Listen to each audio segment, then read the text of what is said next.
In this section, we're going to talk about DNA replication in eukaryotes. There are a lot of similarities to prokaryotic DNA replication, but there are some significant differences as well.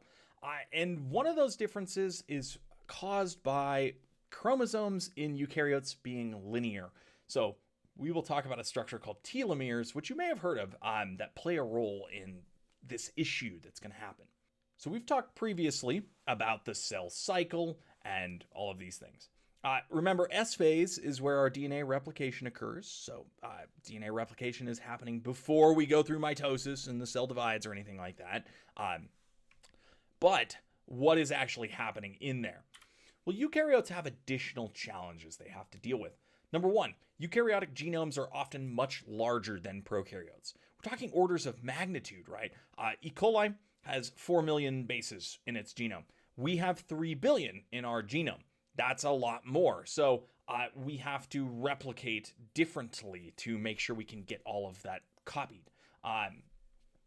The chromosomes are also linear, not circular. So remember, prokaryotes, we had a circular chromosome, whereas eukaryotes, we have multiple linear chromosomes. That is actually going to cause some problems for the organism in DNA replication that we'll need to deal with. So here's a handy kind of overview of some of the differences. Origin of replication, prokaryotes have one place they start. In eukaryotes, they're going to have multiple places they start copying. Now you'll notice prokaryotic rate of replication, 1,000 nucleotides per second. In eukaryotes, it's actually much slower, 50 to 100. That's challenging. We have more DNA and we copy it slower. That's a bit of a problem. That's why we have multiple places we start copying. Number of polymerases. Prokaryotes have 5 different types. We talked kind of about 3. Eukaryotes, we have detected genes for 14. We don't know what they all do. In prokaryotes, DNA polymerase 3 did most of the copying. Polymerase alpha, delta, and epsilon in eukaryotes do a large portion of that as well. Don't worry, you don't need to know the specifics about them. Primer removal, we saw DNA polymerase 1 did that in prokaryotes. We have an enzyme called RNase H that does that in eukaryotes. Then we're going to talk about these structures called telomeres, which are not found in prokaryotes, but are found in eukaryotes, and they're very, very important. So a side note, these 14 polymerases, we've only really studied 5 of them in great detail and know really what they do. So again, more mysteries, right? I said we didn't really know what DNA polymerase 2 did in E. coli. Well, there's a whole bunch that we don't really know what they do in eukaryotes either. Okay, so let's start with the first issue here, the big issue. Prokaryotes have a circular genome. That makes copying easy. You just work around the circle, meet at the other side.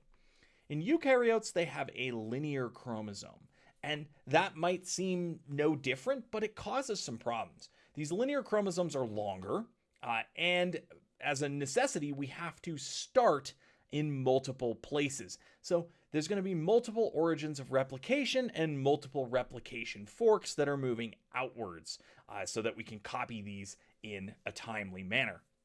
So like I said, we're only doing about 100 bases per second. So in the genome of humans, we think there's like up to 100,000 origins of replication. So we're starting in many, many more places to copy this stuff in a timely manner.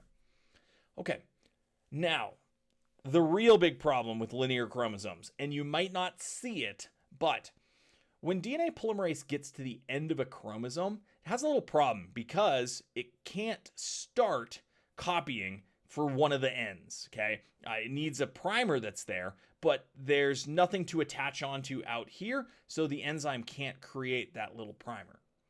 That means that every time that a chromosome is replicated, a little bit, like 5 or 6 bases, are lost off of the end. That's bad news, right? Because every time your cell divides, it's going to lose a little bit off of your chromosome. Now imagine what would happen if there were genes there. Well, you lose 5 bases, and 5 bases, you start losing amino acids if it codes for a protein, and pretty soon you're losing a lot of genetic information. That is unacceptable, and organisms would go extinct within several generations, right? So how do we deal with this problem? Well, this is where a structure called telomeres come in. And you may have heard of telomeres in the context of aging, and I'll tell you why in a moment. So what are telomeres? Telomeres consist of a bunch of repeats of just random sequence. It's not really random, it has a repeating pattern, but it doesn't code for a gene is really what I mean by random there. It's not containing genes, it's just these bases, T, T, A, G, G, G. And in humans, you're looking at 100 to several thousand repeats of this sequence.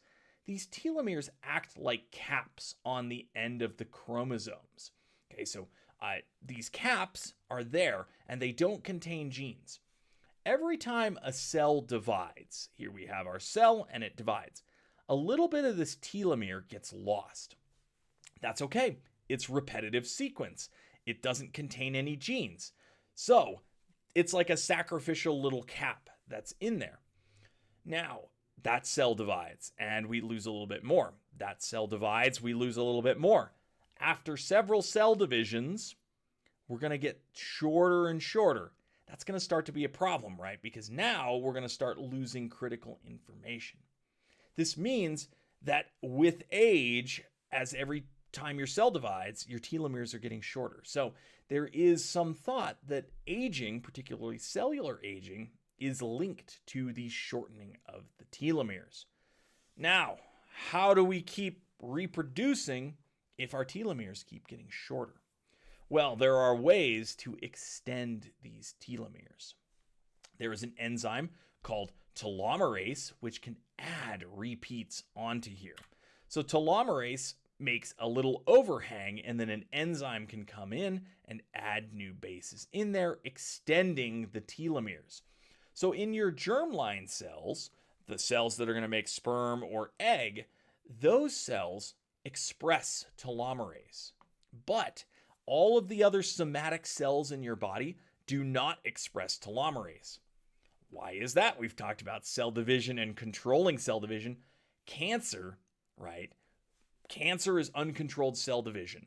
If we limit the number of divisions your cells can do, that means that they can only accumulate so many mutations before they stop dividing. Now, that said, we find that a large number of cancers return on the telomerase gene in the improper places. We call this making cells immortal. That means that these cells that have telomerase turned back on can divide indefinitely. Now, they're usually cancerous, so that's bad news for us. But let's think about how that might be useful to scientists. Okay, you're a scientist and you're studying human cells. Every time you need human cells, you have to go ask someone, hey, can I take some of your cells? And then you work with them. Wouldn't it be nice if you could grow cells in culture? Yes, it would. But what did I just get done saying? If you divide your cells a certain number of times, they will stop after a set number of divisions. That's really annoying. So what somebody realized is that these tumor cells, these cancer cells, have reactivated telomerase. And you can put those cells in cell culture and keep growing them and dividing them. So we can keep growing our cells in cell culture. Now, this leads to some interesting things that have happened. The most common human cell line is called HeLa cells. These came from a woman in the 1950s named Henrietta Lacks. They biopsied a tumor from her and they kept some of those tumor cells, and a scientist realized, hey, these will keep dividing in cell culture. So he gave them to his colleagues and is like, hey, these cells are really cool. They'll keep dividing. And they gave them to their colleagues. And pretty soon these HeLa cells have spread around the world. Scientists all over the world are working on them. The problem was nobody thought to ask Henrietta Lacks, hey, can we distribute your cells around for scientific research? And even if they had, would she have known what they were being used for? So there are some interesting ethical questions around this. Now, Henrietta Lacks died, but her family, many years later, actually received some restitution for this. I don't know the details of it, but it's kind of an interesting story of an era of pre-consent medicine and scientific research, which raises ethical questions about how we use tissues from people and whether discoveries were made that utilized HeLa cells. Should her descendants be compensated for that? I don't have the answers to that, but these are things to think about. What would be the consequence if eukaryotic chromosomes didn't have telomeres? What would happen? Pause the video, think about that. All right, if we didn't have telomeres, our chromosomes would get shorter and shorter and shorter and shorter and shorter and shorter. Eventually, we'd start losing genes. Our cells probably would no longer be viable, and we would stop existing, basically. We would be unable to reproduce at some point. So these telomeres are critical to eukaryotic linear chromosomes. All right, so eukaryotes have a number of problems that prokaryotes don't. Genomes are much bigger, so we deal with that with many origins of replication. The bigger problem is the linear chromosomes and losing that bit off the end each time. So we see that telomere caps are added to the chromosomes.